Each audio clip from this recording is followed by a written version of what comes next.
Olá, meu nome é Tainan e darei início à apresentação do trabalho sobre ensaio de tração da disciplina de Ciência e Tecnologia dos Materiais do curso de Engenharia Elétrica. O meu objetivo geral é tentar explicar o que é um ensaio de tração e as suas principais características, e o específico é tentar entender o que acontece na microestrutura do material quando ele é submetido ao ensaio de tração. E esse é o cronograma na minha apresentação. Temos, por definição da química geral, que matéria é tudo que ocupa lugar no espaço. Toda matéria ela é composta por micropartículas que não são detectáveis a olho nu, chamadas moléculas, que nada mais são que a união de átomos, que podem ser iguais ou distintos. Essa união de átomos são feitos por ligações, que chamamos ligações interatômicas. Existem 4 tipos principais de ligações interatômicas: as ligações covalentes, as ligações iônicas e as ligações de Van der Waals e as ligações metálicas. Nas ligações iônicas tem como característica a união de átomos que não são metais ou metálicos. Os metálicos tendem a doar elétrons para os não metais, porque possuem poucos elétrons na camada de valência, buscando a estabilidade. Já nas ligações covalentes, tem como característica o compartilhamento de elétrons não metálicos com não metálicos, ou não metálicos com o hidrogênio, buscando também a instabilidade. E quando falamos em instabilidade, significa configuração de gás nobre, isto é, camada de valência cheia de elétrons. Na ligação metálica, temos o compartilhamento de elétrons dentro de uma molécula. Já nas ligações de Van der Waals, temos a atração eletrostática das moléculas, representada aqui pelas moléculas de água. Cada molécula de água tem um átomo de oxigênio e 2 de hidrogênio.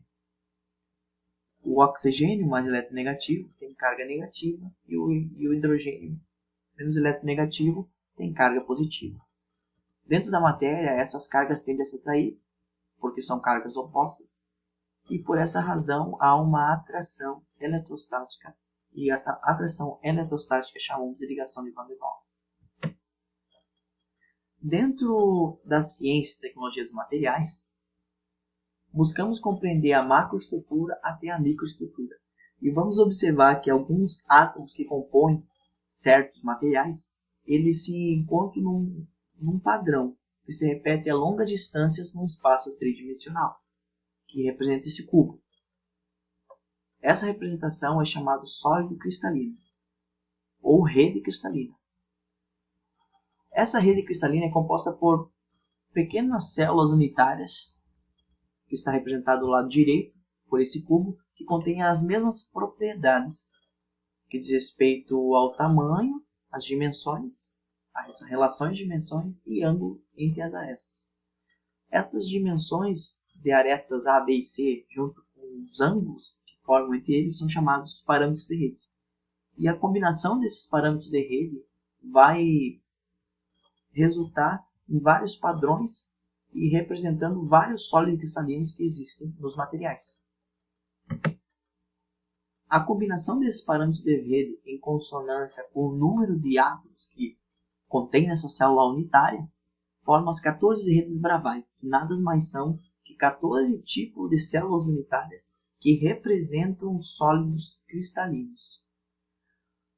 Como o tema do trabalho de hoje é ensaio de tração, e nesse ensaio de tração é mais típico testar materiais metálicos, vamos fazer uma breve revisão das células unitárias de materiais metálicos. A maior parte dos elementos metálicos, quase que 90%, ao se cristalizar, eles formam 3 estruturas principais cristalinas: cúbico de corpo centrado, cúbico de face centrada e hexagonal compacto. Para entender melhor o que é uma célula unitária cúbica de face centrada, vamos analisar uma cúbica simples. O que é uma cúbica simples? Uma célula unitária cúbica simples é uma pequena parcela de um sólido cristalino que possui todas as arestas iguais, por isso a chamamos de cubo. E cúbico simples porque não tem nenhum átomo inteiro dentro dessa célula. Mas também podemos observar que cada vértice desse cubo possui 1/8 de átomo, que no somatório forma um átomo dentro dessa célula unitária. Mas não tem nenhum átomo inteiro dentro dela, apenas partes de átomos distintos. Dentro dessa análise, podemos fazer uma relação entre o volume ocupado desses átomos e o volume total do cubo, o que chamamos de fator de empacotamento, isto é, o nível de volume ocupado de um átomo em relação à célula total. Podemos calcular o volume do átomo considerando ele uma esfera, e dentro da geometria espacial, o volume da esfera é 4πr² sobre 3, que vai dar um volume. O volume da célula unitária, como é um cubo, vai ser a lateral, a aresta lateral ao cubo, porque é um plano tridimensional dentro da geometria espacial. E esse cubo vai ser 2r de aresta. Então vai ser 2r ao cubo, vai ficar 8r ao cubo. E essa relação entre o volume de átomo em relação ao volume da aresta vai dar um percentual de 52% nessa estrutura. Isso significa que 52% dessa célula do tipo cúbica simples está ocupado por átomos e o resto é vazio. São nesses vazios que vão acontecer alguns parâmetros que vamos ver em frente. A segunda estrutura, e essa que é bem recorrente nos materiais metálicos, é a estrutura CCC, que podemos observar que cada vértice também possui 1/8 de átomo nessa análise, mas no interior possui um átomo inteiro dentro dessa célula unitária. Por isso, célula cúbica de corpo centrado, porque tem um corpo centrado e esse corpo é um átomo. Já que temos 1/8 de átomo em cada vértice e temos 8 vértices, temos um átomo e um átomo centralizado, totalizando 2 átomos dentro dessa estrutura. E o fator de empacotamento dessa estrutura é a relação entre o volume de átomo, que é 4πr³ sobre 3, vezes o número de átomos, que é 2, dividido pelo volume do cubo, que dá um percentual de 68%. Isso significa que 68% dessa estrutura de corpo centrado é ocupado por átomos e o resto é vazio. A terceira estrutura é a estrutura cúbica de face centrada. Essa estrutura ela é representada por 1/8 de átomo dentro desse cubo, que tem arestas iguais, e cada face tem meio átomo repartido, o que no somatório fica 4 átomos. E o fator de empacotamento dele é 74%. A última estrutura é a estrutura HC, que é representada por um cilindro com base hexagonal, que também tem um fator de empacotamento de 74%. Vamos observar que nos cristais quase que sempre vão ter algumas imperfeições, e essas imperfeições elas vão acarretar em características específicas dos materiais. As imperfeições cristalinas presentes nos metais são classificadas como defeitos pontuais, defeitos lineares e defeitos de superfície. Os defeitos pontuais eles são relativos a pontos dentro de uma estrutura cristalina. O primeiro defeito são as lacunas, que nada mais são que um erro provocado pela saída de um átomo numa célula unitária. Essas lacunas podem interferir diretamente na propriedade do material e também são chamadas de vacâncias. Temos o erro intersticial, que nada mais é que um átomo que não é dessa rede cristalina é inserido ali, e esse interstício ele pode prejudicar ou ajudar a propriedade do material dependendo da aplicabilidade. O substitucional, que é acarretado por uma vacância, uma lacuna, que é substituída por um átomo que não é dessa rede cristalina, que também pode modificar as propriedades do material. Substitucional grande, que esse átomo aqui que foi inserido, ele é maior do que os átomos da rede cristalina, que é chamado hospedeiro. E os defeitos iônicos, né? que é a movimentação dos átomos ali por atração eletrostática, de Frenkel e Scott. Já nos efeitos lineares, temos as discordâncias. A principal discordância é a discordância de Cunha. Nada mais é que um plano que tem uma distorção dentro do material, que provavelmente não deveria estar ali, mas que interfere diretamente nessa propriedade. Aqui no lado direito temos esse plano na perspectiva tridimensional. Uma linha que não tem uma continuidade, que provoca uma descontinuidade. O segundo efeito linear é a discordância em hélice, que também é uma falha, um defeito, um erro dentro da célula unitária, que provoca essa distorção, mas essa distorção não é totalmente interna dentro dessa célula, mas sim é como se fosse um degrau, como se fosse uma ruptura, uma falha. Tem essa perspectiva. O principal defeito superficial é o defeito de contorno de grão, que ao solidificarmos alguns materiais, podemos observar que as moléculas elas têm direções opostas. E nessa solidificação não dá tempo de todas se organizarem em um padrão. Então essas direções das moléculas elas ficam bem expressas quando o material se solidifica e é possível analisar que existem contornos aqui das direções. E esses contornos são chamados contornos de grão. E esses contornos de grão vão influenciar diretamente nas propriedades desses materiais. Bom, como já foi dito anteriormente, dependendo do tipo de material, dependendo da classificação da célula unitária e dependendo do tipo de defeito que tem esse sólido cristalino, vamos ter algumas propriedades materiais. Quais são as propriedades? Essas propriedades podem ser propriedades elétricas, de condutividade elétrica, química, de reação, mecânica, magnética e ópticas. Dentro do ensaio de tensão, de tração, as propriedades que são avaliadas nesse ensaio laboratorial são as propriedades mecânicas. Então vamos afunilar o nosso conhecimento para as propriedades mecânicas. As propriedades mecânicas analisadas no ensaio de tração são a resistência do material, o quanto ele resiste a uma tensão, a flexibilidade, que podemos dividir a flexibilidade entre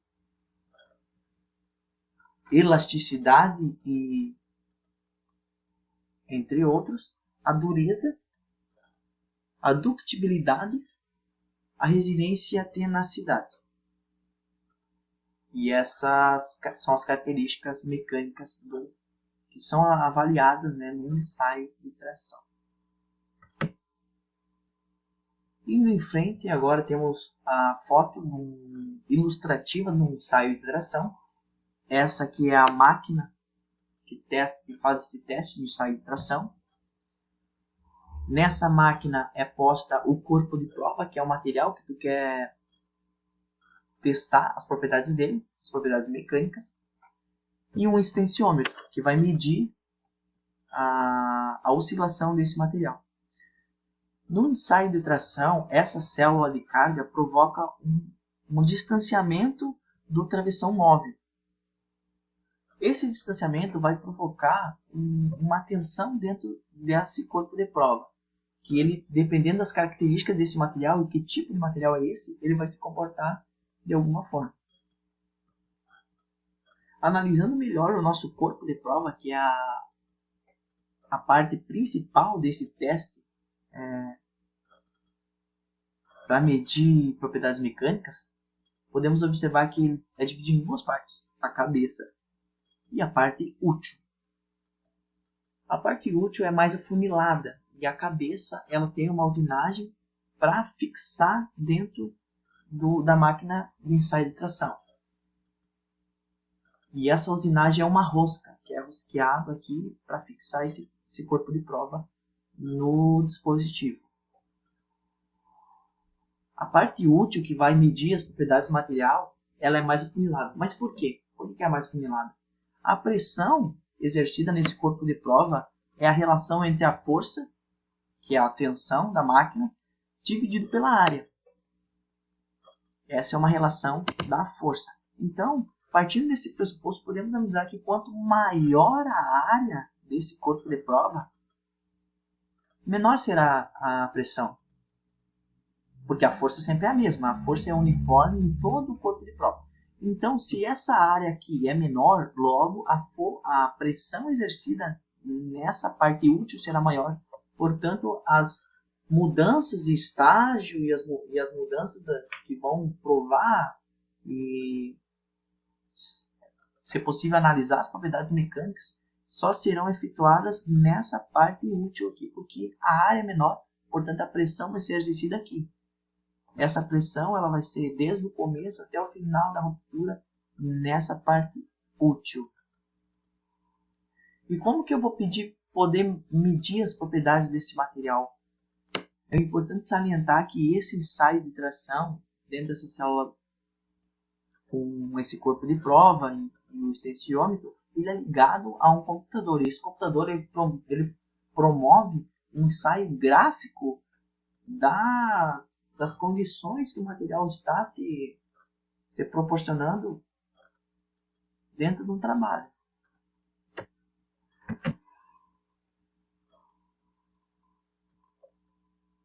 Aqui temos a análise de um gráfico, de um dos gráficos, né, de um ensaio de tração, proporcionado com um ensaio de tração, onde na tensão zero a deformação é zero. Então esse gráfico ele é a relação entre tensão exercida no corpo de prova e deformação nesse corpo de prova.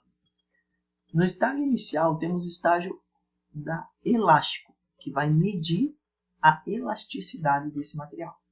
A elasticidade desse material diz respeito ao afastamento dessas moléculas, de maneira que se cessasse essa tensão, o material voltaria ao seu estágio inicial.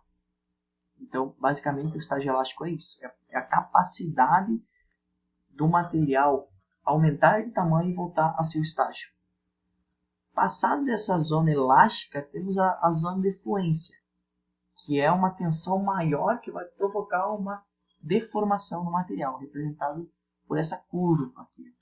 Essa deformação é chamada zona plástica. Essa zona plástica, dentro da deformação do material, ela é representada por uma deformação que não tem como voltar atrás. Essa deformação ela vai ser tão drástica de maneira que o material não vai voltar mais ao seu estágio inicial. Essa é a zona plástica.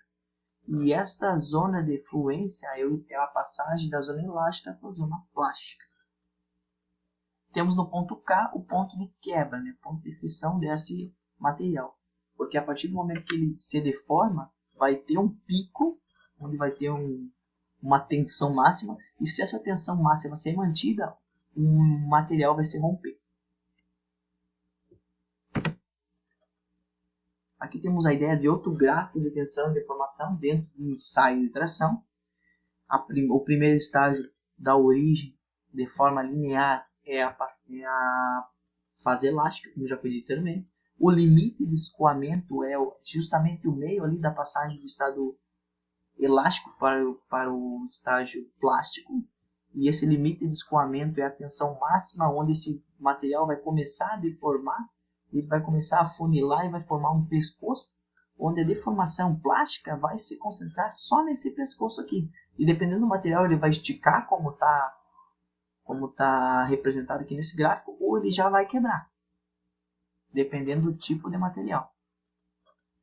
E por isso que é importante esse ensaio de tração, porque a gente vai avaliar o comportamento desse material, se ele vai ter uma ampla elasticidade ou se ele não vai ter, se ele vai ter um alto nível de tensão de ruptura, que é o limite máximo que o material aguenta até o rompimento, ou se ele vai ter uma deformação plástica gigantesca, que dependendo da propriedade que a gente vai aderir para determinada função, temos que avaliar essas características.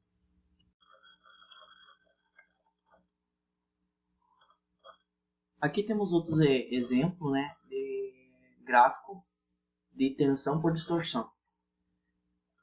Na primeira fase, temos a fase elástica, que é a capacidade do material em aumentar suas dimensões com uma determinada tensão, e se cessar essa tensão, ele volta ao seu estágio inicial. Então, a capacidade de elasticidade do material analisado no ensaio de tração, ele é medido pelo módulo do ângulo alfa, que é proporcionado por essa curva. Se esse módulo ser grande, significa que o material é rígido. E se esse módulo é um pouco menor, é um pouco mais elástico. A elasticidade dos materiais, elas estão entre 45 gigapascal, que é a unidade medida, que é a unidade de medida, que é 45 do magnésio, e 407 gigapascal, que é o tungstênio, pensando em metais. Nesse estágio aqui, como é uma reta, a tensão e a deformação elas são proporcionais, por isso que é representado, né, por uma reta. E o afastamento das ligações interatômicas já citadas é o módulo de elasticidade, já que nessa fase elástica não há ruptura das ligações interatômicas, apenas um afastamento. Então esse módulo de elasticidade representa a resistência dessas ligações que ligam os átomos em determinado esforço, né? Apenas uma curiosidade, alguns materiais demoram um pouco para voltar em seu estágio inicial na fase elástica. A isso chamamos o nome de anelasticidade, que é o tempo que demora para voltar ao estágio inicial, que também é chamado de viscoelástico. Nesse comportamento, a elasticidade ela atua mesmo quando a tensão é cessada, demorando algum tempo o material voltar ao seu estágio inicial. Já na fase plástica, temos um limite de proporcionalidade antes. Esse limite de proporcionalidade significa que o material está distorcendo um pouco mais do que a tensão está aumentada. Então, essa relação de proporcionalidade ela não está sendo mais efetuada. Portanto, a tensão, a deformação ela é maior do que a tensão exercida no material. Então começa a fase plástica. A primeira parte é o patamar de escoamento, que os defeitos eles ficam reagindo e quebrando as moléculas interatômicas, mas ainda estão dentro dos contornos de grão, o patamar de escoamento. Já no encruamento, esses contornos de grão ficam mais visíveis e o afastamento deles gera uma ruptura desse material. Quando falamos em fase plástica, a maioria dos metais ele fica no estágio de elasticidade até 0,5%, que é o limite da proporcionalidade. Além desse ponto, a deformação, que é chamada fase plástica, ela é permanente e não volta mais no estágio inicial. Em perspectiva atômica, a fase elástica representa a quebra das ligações atômicas, mas logo em seguida novas ligações são sendo efetuadas com átomos próximos. É o que representa o patamar de escoamento. Mas a maioria das estruturas, sendo metálicas, entre outros, ela é projetada para que apenas tenha uma deformação elástica e não uma deformação plástica. Por isso se torna viável conhecer o limite de proporcionalidade, isto é, a tensão máxima que tu vai exercer no material a ponto dele mudar um pouco as características de dimensão dele, mas não ter uma deformação plástica. Porque a deformação plástica, ao longo de uma tensão exercida, ela torna uma ruptura. Isso não é interessante numa estrutura de um pilar, de um prédio, por exemplo. A ruptura ela não é interessante, vai acarretar em toda a estrutura vir a cair. Então é importante que o engenheiro conheça esse limite de proporcionalidade para aderir o material a determinada prática específica. A tensão limite varia entre 35 megapascal, que é o alumínio, né, e 1400, que é o aço. Então, portanto, o limite do aço é 1400 de tensão gigapascal. Então, o aço ele é bem mais forte, exige uma maior tensão para ser deformado que o alumínio, que exige apenas 35 megapascal. Então, se exercer uma tensão de 35, ele já deforma. Então, ele é mais maleável. Então, quanto maior esse limite de proporcionalidade, mais compacto e duro é esse material.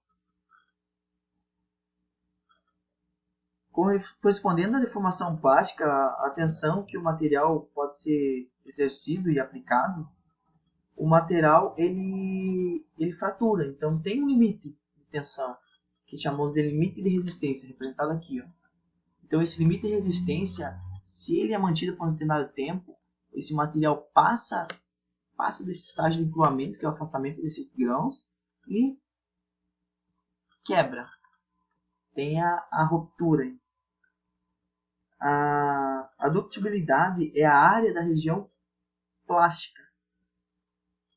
Se essa região plástica aqui, ela é muito grande, como está representado aqui, esse material ele é dúctil. Ele é um material que tem uma deformação plástica boa, né? E não se rompe tão fácil.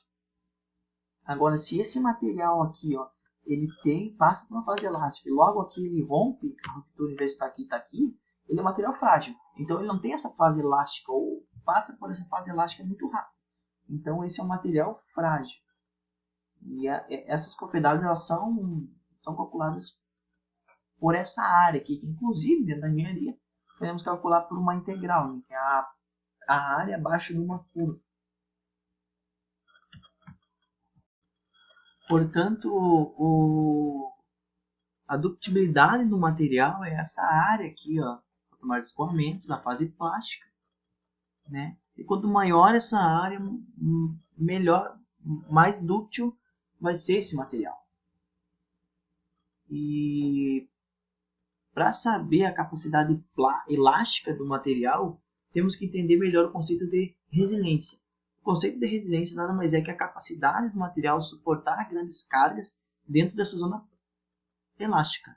Então a resiliência nada mais é que a área, né, dessa zona elástica. E quando o projeto ele não se importa que o material tem uma fase elástica e uma fase plástica, temos que entender o conceito de tenacidade. Isto é, quando o material ele é posto sem se importar a deformação, é importante a gente entender o conceito de tenacidade, que é a capacidade do material em se deformar e receber energia sem se romper.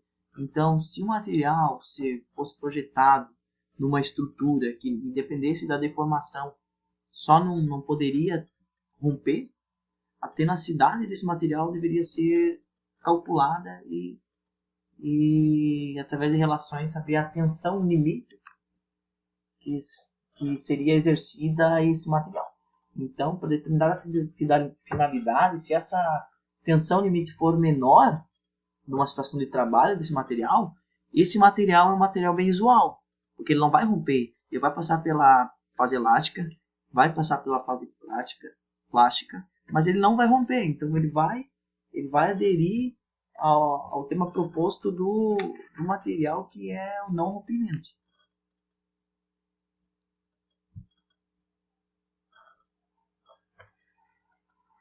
E fazendo um elo entre essas relações de propriedades mecânicas com os defeitos dos cristais, é possível relacionar os defeitos de maneira a melhorar a resistência mecânica desses materiais. Como o metal, ou a cerâmica, o polímero, tem sempre discordâncias no processo de solidificação, para melhorar a deformação plástica, se a deformação plástica ela corresponde ao número de movimentos das discordâncias, é importante que sejam mantidas essas discordâncias. E se a fase plástica ela não é viável para o nosso trabalho, se a gente diminuir o movimento dessas discordâncias, essa fase plástica ela tende a diminuir. Então essa característica plástica do material vai tender a diminuir. Essa discordância ela se movimenta, por exemplo, nesse plano tridimensional C, que ele se move e fica na superfície B, que se move e fica na última superfície, que é o degrau de escorregamento. Então, dentro de um cristal, essa resistência ela vai ser maior se essas deformações elas continuarem a acontecer, se esse movimento. No trabalho e vários engenheiros metalúrgicos, eles projetam materiais, especificamente ligas metálicas, né, para que tenham altas resistências. Então eles precisam manipular essas discordâncias de maneira a melhorar a capacidade rígida do material. Um exemplo disso é o aço, né, que é a junção do ferro com o carbono. Já nos contornos de grão, ele se torna meio que um empecilho para o escorregamento. Porque, vamos pensar comigo, se o contorno de grão é várias moléculas em sentido contrário, o escorregamento ele fica limitado no contorno de grão, porque essa direção aqui ela não é linear, ela tem uma curva, ela tem um ângulo. Então esse grão vai ter que se deslocar para ter um escorregamento sadio. Então o contorno de grão ele é um empecilho para esse escorregamento, para esse deslizamento do plano, e esse deslizamento ele acarreta numa maior resistência do material. E dando o fechamento aqui, eu passo um vídeo do um ensaio de tração num corpo de prova, para vocês entenderem melhor como funciona esse processo, de maneira a visualizar todo o procedimento na íntegra.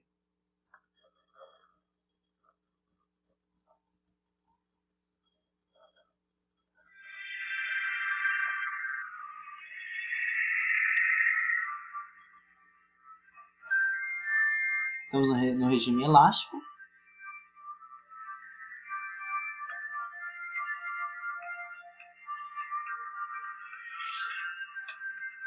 Podemos ver que vamos para o regime plástico, passando por uma leve deformação. Temos um empescoçamento ali, nessa região que está ficando de menor massa, que é o pescoço, e ali vai ficar a deformação até o rompimento. Aqui estamos já no processo de fratura. E esse é o processo de teste de tensão.